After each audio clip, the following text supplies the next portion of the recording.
നമസ്കാരം. ജൈവസമ്പന്നമാണ് നമ്മുടെ ഭൂമി.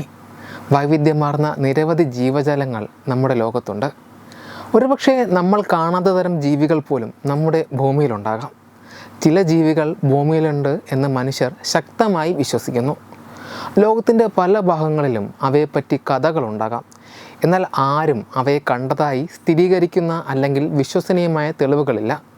മത്സ്യകന്യക ഇത്തരത്തിലൊരു സാങ്കല്പിക ജലജീവിയാണ്. ഇവയ്ക്ക് അരയ്ക്ക് മുകളിലേക്ക് മനുഷ്യ സ്ത്രീയുടെ ശരീരവും താഴേക്ക് മത്സ്യത്തിൻ്റെയോ ഡോൾഫിൻ്റെയോ ശരീരവുമാണുള്ളത്. ലോകത്തിലെ പല സംസ്കാരങ്ങളിലും ഇതിന് സമാനമായ സങ്കല്പങ്ങൾ ഉണ്ടായിരുന്നു. ഗ്രീക്ക് പുരാണത്തിലെ സൈറേണുകളെ പോലെ മത്സ്യകന്യകകളും പാട്ടുപാടി മനുഷ്യരെയും ദൈവങ്ങളെയും വശീകരിക്കുകയും മന്ത്രശക്തിക്ക് അടിമപ്പെടുത്തുകയും ചെയ്യാറുണ്ട്. മത്സ്യകന്യകകൾ കടലിൽ മുങ്ങിത്താഴുന്ന മനുഷ്യരെ രക്ഷിക്കാൻ ശ്രമിക്കുന്നതിനിടയിൽ അറിയാതെ അവരെ കൊല്ലുന്നതായി ചില കഥകൾ പറയുന്നു. കടലിനടിയിലുള്ള തങ്ങളുടെ സാമ്രാജ്യത്തിലേക്ക് മത്സ്യകന്യകകൾ ചിലപ്പോഴെല്ലാം മനുഷ്യരെ കൊണ്ടുപോകാറുണ്ടെന്ന് പറയപ്പെടുന്നു. കടൽ പശുവിൽ നിന്നാണ് മത്സ്യകന്യക എന്ന വിശ്വാസം ഉടലെടുത്തത് എന്ന് തന്നെ കരുതുന്നു. ലോകം എത്ര തന്നെ പുരോഗമിച്ചാലും ഇന്നും പല കാര്യങ്ങളിലും മനുഷ്യന് ഉത്തരം കണ്ടെത്താൻ കഴിഞ്ഞിട്ടില്ല. മത്സ്യകന്യകയും അത്തരമൊരു പ്രശ്നമായി തുടരുന്നു. ഇപ്പോഴിതാ മത്സ്യകന്യകയുടെ രൂപസാദൃശ്യമുള്ള ഒരു അസ്ഥികൂടം കണ്ടെത്തിയിരിക്കുകയാണ്. മെലിസ ഹാൾമാൻ എന്ന സ്ത്രീയാണ് ഇതിൻ്റെ ചിത്രങ്ങൾ സോഷ്യൽ മീഡിയയിൽ പങ്കുവച്ചിരിക്കുന്നത്. ഇംഗ്ലണ്ടിൻ്റെ തെക്ക് കിഴക്കൻ തീരമായ മാർഗ്രേറ്റ് തീരത്ത് നിന്നുമാണ് ഈ അസാധാരണമായ ജീവിയുടെ അസ്ഥികൂടം കണ്ടെത്തിയത്. മാർഗ്രേറ്റ് തീരത്ത് നടക്കാനിറങ്ങിയ പോള റീഗനും ഭർത്താവ് ഡേവുമാണ് ഈ അസ്ഥികൂടം കണ്ടത്. തീരത്ത് അടിഞ്ഞ പായലിനൊപ്പമാണ് ഇതുള്ളത്. മനുഷ്യൻ്റെതിനേക്കാൾ വിചിത്രമായ തലയും ഉടൽ മത്സ്യത്തിൻ്റേതുമായിരുന്നുവെന്ന് പോള പറയുന്നു. ആദ്യ കാഴ്ചയിൽ അതൊരു അസ്ഥികൂടമായിരിക്കുമെന്ന് കരുതിയെങ്കിലും അത് അസ്ഥികൂടമല്ലെന്നാണ് പോള പറയുന്നത്. അഴുകിയ ലക്ഷണം ഇല്ലെന്നും അവർ വ്യക്തമാക്കി.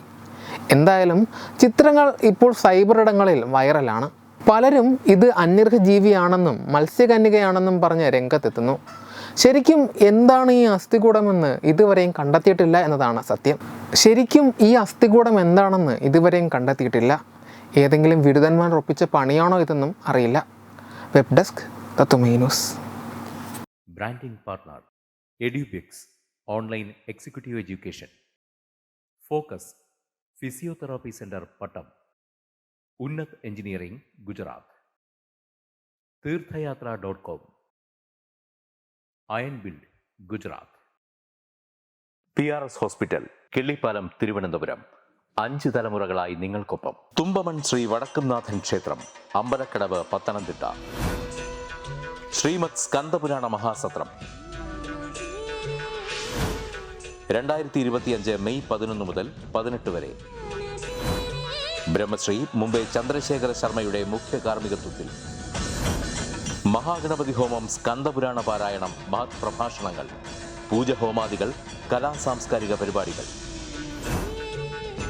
സത്രയജ്ഞ കർമ്മങ്ങളിലേക്ക് എല്ലാ ഭക്തജനങ്ങളുടെയും സാന്നിധ്യവും സഹകരണവും സാദരം അഭ്യർത്ഥിക്കുന്നു.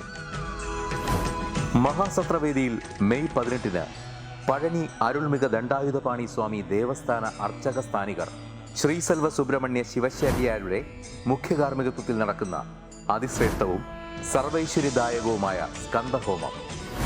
സ്കന്ദമഹാപുരാണ സത്രത്തിന്റെ ആദിമധ്യാന്തമുള്ള സമ്പൂർണ്ണ തത്സമയ കാഴ്ച തത്വമയി നെറ്റ്വർക്കിൽ.